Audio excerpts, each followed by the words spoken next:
Subscribe and press the bell icon to never miss another update.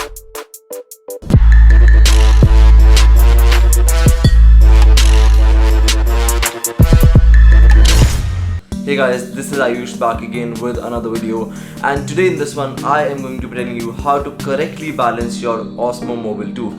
Let's get started. Now, balancing an Osmo Mobile 2 is actually a very simple job, but it is very important.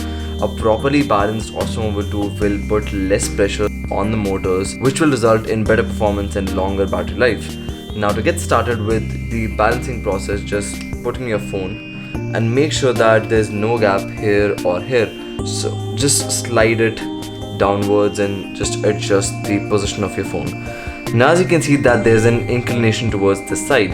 A completely balanced or a properly balanced Osmo Mobile 2 will look something like this. So to get in that direction, we'll have to put some weight over here. Now, to do that, just unscrew this nut, pull it outwards, which will put the weight in the opposite direction. So it'll look something like this. Now, this axis is completely balanced, so we will tighten this screw. Now, to balance this axis, observe where the weight is going. So as we can see that it is inclining towards that direction, so we'll have to put weight over here. So we'll move this downwards. And yeah, we have properly balanced the Osmo Mobile 2. As you can see, the axes are completely straight. This is the properly balanced Osmo Mobile 2. Now you can just turn it on and have better performance straight away. Hey guys, I hope you like this video.